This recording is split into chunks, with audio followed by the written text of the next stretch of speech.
अस्सलाम वालेकुम, मैं हूं नवीद अहमद बड़ैच। अपने डिजिटल चैनल पर मौजूद आप सबको खुश आमदीद कहता हूं।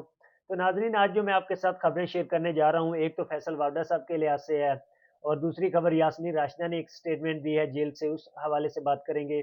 और तीसरी चोरी निसार ने एक स्टेटमेंट दी है नून लीग के हवाले से, जो कि बहुत बड़ी खबर है। तो ऐसे समझे उन्होंने नून लीग का मुंह तोड़कर रख दिया, उस हवाले से बात करेंगे। तो उस सबसे पहले मेरी आप सबसे गुजारिश है कि आप मेरे चैनल को सब्सक्राइब कर दें, और अगर मुझे आप फेसबुक पर देख रहे हैं तो फॉलो कर दें। तो नाज़रीन, सबसे पहले हम बात करेंगे गज़ा की, जो कि बिगड़ती हुई सूरत हाल है, और उम्मत मुस्लिमा की खामोशी पर बात करेंगे। तो अब तक गज़ा में 10,000 से ज़्यादा लोग शहीद हो चुके हैं, जिसमें 5,000 बच्चे हैं, 2,000 औरतें हैं। तो अब तक इतनी बमबारी इसराइल के साइड से की गई है, अब तक ये कंडीशंस हो चुकी हैं। अब तो इसराइल बर्बरियत की आखिरी इंतहा तक पहुंच चुका है, और उनके हॉस्पिटल अल शिफा एक बहुत बड़ा हॉस्पिटल है, उसमें वो उनके टैंक दाखिल हो चुके हैं। और जबकि फ़लस्तीन वाले कहते हैं कि ये सब करवाने वाले जो बाइडेन साहब हैं अमेरिका से, तो उनका बयान तो बिल्कुल ठीक है, वो बिल्कुल अमेरिका की हमायत है इसराइल के साथ। वो फ्रंट लाइन पे खड़ा होके कहता है कि हम ये सामान दे रहे हैं, बहरी जहाज जा रहे हैं, हम उनके साथ खड़े हैं। और जबकि उम्मत मुस्लिमा सिर्फ धमकी दे रही है कि अब हम आखिरी दफ़ा देख रहे हैं। ईरान कहता है, तुर्की कहता है, या पाकिस्तान कहता है।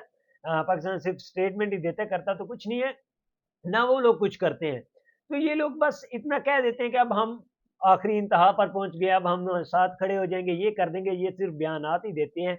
उम्मत मुस्लिमा इस तरह बिल्कुल खामोश है। और जबकि वहाँ उनके हॉस्पिटल्स में टैंक दाखिल हो चुके हैं, और उनके हॉस्पिटल को निशाना बनाया जा रहा है। और इसराइल का ये कहना था कि हॉस्पिटल्स में उनका असला है और इस तरह की बारूदी चीज़ें हैं, जो कि हमारे हमारे लिए नुकसानदेह हैं, तो इसलिए हम उस हॉस्पिटल पर अटैक कर रहे हैं। ये एक उनका बयान था इसराइल की जानब से। तो बाकी अल्लाह खैर करे, अल्लाह पाक फ़लस्तीन की हमायत करे। और दूसरी मैं आपके साथ सबसे बड़ी खबर शेयर करूँगा फैसल वावडा साहब के लिहाज से। उन्होंने एक स्टेटमेंट दी है। वो कहते हैं, बाप तो हमेशा बाप ही रहेगा, बाप को बार-बार ना आज़माएँ। बाप की जगह लेने की कोशिश जो करेगा, बाप फिर खड़ा हो जाएगा। अब चांस दे रहे हैं, चांस लें, और याद रखें बाप से बदला नहीं लिया जा सकता। और बाप की परवरिश में कोताही ज़रूर थी, सारी औलाद नालायक निकली, मगर बाप बाप ही रहेगा। ये फैसल वाडा साहब ने कहा है, और इनका ये टोटल अटैक पीटीआई पे था। और ये जो उन्होंने उनको बाप कहा है, तो इनका अपना बाप भी वही है। दरअसल ये सिंपल लफ्ज़ों में ये कहना चाहते थे कि मेरा जो बाप है, वो आपका भी बाप है। तो वो कह रहे हैं कि अगर अब आपको दोबारा चांस मिल रहा है, तो चांस लें, उनसे दोबारा पंगे ना लें। अगर आपकी पार्टी को ये कहा जाता है कि चलें, आपकी चंद सीटें हैं, आप उम्मीदवार अपने खड़े करें, इलेक्शन लड़ें, और इमरान खान जैसे जेल में पड़े हैं, जैसे उनके पास अभी यही ऑप्शन है कि आप लोग इलेक्शन लड़ सकते हैं।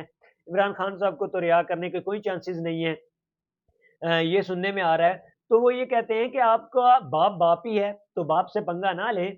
तो उन्होंने पहले आपको चांस दिया है साढ़े 3 साल में, और जो कंडीशन आपने इस मुल्क की है, तो वो आपके सामने है, आप नाकाम साबित हुए हैं। ये जो औलाद थी, ये नाकाम साबित हुई है। और बख़ैर जो भी वो उस बाप ने जिसकी भी ये परवरिश की, जिसको भी सामने ला के रखा, उनमें एक साहबज़ादे ये भी थे, जो कि उनको छोड़कर चले गए, और ये फिर अपने बाप की वो कहते हैं गोद में चले गए। तो कुछ इस तरह था। तो फैसल वाडा साहब, आपको ये लफ्ज़ नहीं थे इस्तेमाल करने चाहिए, मुझे भी ये नहीं थे लफ्ज़ इस्तेमाल करने चाहिए कि आप उनकी गोद में दोबारा चले गए। तो दैट्स फाइन। जब आप ऐसा कहेंगे, तो हम भी आपको कह सकते हैं कि आप किसी को इस तरह तंज़ करेंगे कि बाप की परवरिश में कोताही थी, तो ठीक है, आप भी उन्हीं में शामिल थे, और आपने भी आपसे आपको भी लाने में उनसे कोताही हुई। और तीसरी मैं आपके साथ खबर शेयर करूँगा चौधरी निसार साहब के हवाले से। उनसे कहा गया कि आप नून लीग में शामिल हो जाएँ। तो उनका कहना था कि मरियम नवाज़ के नीचे मैं काम नहीं कर सकता। उन्होंने एक शट अप कॉल दी है इनको कि मरियम नवाज़ के नीचे मैं काम नहीं कर सकता। जैसे कि उन्होंने शाहिद खकान अब्बासी साहब थे, उन्होंने कहा सीनियर रहनुमा हम हैं। साद रफ़ीक साहब भी एक दफ़ा एक वीडियो में बड़े मायूस नज़र आए। तो उनसे पूछा गया कि आप क्यों नहीं पार्टी के वज़ीर आला या वज़ीर आज़म की सीट के लिए मुंतखब होते, या पार्टी के अंदर ऐसी डिस्कस क्यों नहीं होती? आपको सीनियर रहनुमा क्यों नहीं बनाया जाता? जबकि बहुत सा तब तो मरियम नवाज़ बिल्कुल छोटी थी, जब से आप इस पार्टी में हैं, तो आप लोग सामने आए। तो उन्होंने कहा, मैं कुछ नहीं इस पे कह सकता, मतलब कि काफ़ी शर्मिंदा थे। तो शायद खकान अब्बासी साहब तो इसी वजह से पीछे भी हट गए, उनके जलसागाह में भी नहीं जाते, और ना ही नवाज़ शरीफ का इस्तकबाल करने गए थे वो इसी वजह से, कि क्योंकि इनकी पार्टी में सीनियर को रिस्पेक्ट नहीं दी जाती। तो इसी हवाले से कुछ चिचोरी निसार साहब ने बिल्कुल इनकार कर दिया है कि मैं इस पार्टी में नहीं शामिल होना चाहता। और क्योंकि मरीम नवाज़ जिस पार्टी को लीड करें वहाँ क्या लीडरशिप होगी। और बखैर वो नवाज़ शरीफ को भी जानते हैं अच्छे से और इमरान खान साहब के भी बहुत अच्छे दोस्त हैं। और अब तक वो बिल्कुल सियासी सरगर्मियों से दूर रहे हैं और इलेक्शन आए हैं तो वो मुझे लगता है अपने हल्के में एक्टिव है। तो उनसे पूछा गया है कि आप नून लीग को ज्वाइन कर ले, तो उन्होंने ये बयान दिया है कि मैं मरीम नवाज़ के नीचे काम नहीं कर सकता। तो ये एक बहुत बड़ी शर्मिंदगी है नून लीग के लिए। और तीसरी मैं आपके साथ खबर शेयर करूं साइफर केस के हवाले से। इमरान खान के वकील हैं सलमान अकरम राजा, वो कहते हैं साइफर केस इमरान खान को ब्लैकमेल करने के लिए बनाया गया है। इस केस में कुछ भी नहीं, जब ओपन ट्रायल होगा पूरी कौम देख लेगी। तो देखा जाए आप अब ये स्टेटमेंट दे रहे हैं सलमान अकरम राजा साहब जो उनके वकील हैं। तो अब तक जितने भी इमरान खान पर केस हैं उनमें कोई अथेंटिक रीजन नहीं है। और वो गड़ी वाला केस वो पहले 20% पे पिछली हुकूमतें लेती थी, इन्होंने 50 पे लिया। तो इन्होंने बिल्कुल कानूनी तौर पर जो भी काम किया है इमरान खान साहब ने ठीक किया है, लेकिन दूध के धुले नहीं है, इनके नीचे करप्शन होती रही है, आप ऐसे नहीं कह सकते। और उसके जिम्मेदार यही इमरान खान साहब को ही ठहराया जाएगा। तो इन्होंने कहा ओपन ट्रायल होगा तो पूरी कौम को पता चल जाएगा। पूरी कौम को अब भी पता है कि इमरान खान साहब खुद बजाते खुद करप्ट नहीं है। नीचे जो सिस्टम चलता रहा, जैसे हम कह सकते हैं बुजदार साहब को, तो वो आपके सामने ही है लैंडलॉर्ड जो कि अब नजर नहीं आ रहे। तो इस हवाले से बिल्कुल राइट न्यूज़ है कि करप्शन हुई है, लेकिन इमरान खान साहब बजाते खुद ऐसे नहीं है। तो ये उनके वकील का कहना था कि पूरी कौम को पता चल जाएगा। अब तीसरी हम सबसे बड़ी खबर आपके साथ शेयर करने वाले हैं यास्मीन राशिदा साहबा के हवाले से। उन्होंने जेल में कहा है कि सारे सर्वे हमारे हक में। और हाँ, इससे हवाले से मैं भी आपसे थोड़ी सी डिस्कशन करता हूँ पर्सनल पॉइंट ऑफ व्यू से। मैंने पिछले रोज अपनी यूनिवर्सिटी में एक छोटा सा सर्वे कंडक्ट किया। तो वहाँ पर डिफरेंट जगहों से लोग आते हैं, तो उन्होंने यही 70-80% लोग जो थे वो इमरान खान के साथ ही थे सारे। एक वोट था जो नून लीग का था, और वो भी बस उस लड़के ने मजाक में कह दिया। और बाकी जो सीरियस वोट कास्ट किया गया लड़कों की जानब से कि हम इमरान खान के साथ हैं। और एक लड़के ने तो मुझे ऐसा जवाब दिया, वो कहता है कि आप किस लिए ये कर रहे हो, इंटरव्यू सर्वे क्यों कर रहे हो, आपको नहीं पता कौन जीतेगा, आपको नहीं पता किसको वोट डालेंगे।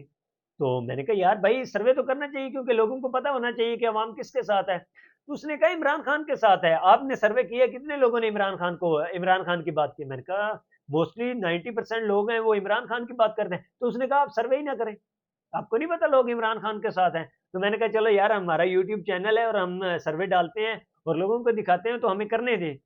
तो इस हवाले से देखें कि लोगों का इतना कॉन्फिडेंस है, वो कहते हैं कि आप सर्वे ही ना करो, आपको नहीं पता कि लोग इमरान खान के साथ हैं। तो दैट्स फाइन, गुड। तो यास्मीन राशिदा कहती है कि सारे सर्वे हमारे हक में, लेवल प्लेइंग फील्ड का हौसला रखें। नवाज शरीफ साहब को कहते हैं कि आओ ना, एक ही फील्ड में आते हैं सब, और आज सामने आप जो लैंडलॉर्ड बने हुए हैं। और जरदारी साहब भी कहते हैं कि बेशक हो ना हो लेवल प्लेइंग फील्ड, हम जीतेंगे। उनका ये कहना है जरदारी साहब। हाँ बखैर आप सिंध में तो जीतेंगे, लेकिन यास्मीन राशिदा साहब इनको कहती हैं कि लेवल प्लेइंग फील्ड करें और आए हमसे इलेक्शन लड़ें। और हम बजाते खुद नवाज शरीफ और शहबाज शरीफ के खिलाफ इलेक्शन लड़ने के लिए रेडी हैं। और उनके साथ इलेक्शन में हम मुकाबला करेंगे, और हमें जेल से निकालें और आओ इलेक्शन लड़ते हैं। तो ये यास्मीन राशिदा साहबा का एक चैलेंज था जेल में बैठकर कि आओ ना लेवल प्लेइंग फील्ड में, क्यों डरते हो। तो बखैर अगर उन्होंने लेवल प्लेइंग फील्ड में आना होता तो पहले ही आ जाते और आकर अपने केसेस का सामना करते, जिस तरह उनकी उंगलियों पे कबूतर आकर बैठे हैं। और भी बहुत सारे लोग आकर बैठ गए थे, और उन्होंने ये आकर सारा स्ट्रक्चर बनाया, एक पहले अपना वेन्यू तैयार किया है, फिर उस पे आकर अब इलेक्शन लड़ रहे हैं। तो इतने बड़े वो लेवल प्लेइंग फील्ड वाले लोग नहीं है जिनको यास्मीन राशिदा साहब जेल में बैठकर चैलेंज कर रही हैं। तो नवाज शरीफ साहब इतना बड़ा जिगरा नहीं रखते कि वो ये कहें कि छोड़ो इमरान खान को, राय मेरा मुकाबला करे। और आज के लिए इतना ही। अल्लाह हाफिज, अपना ख्याल रखिए।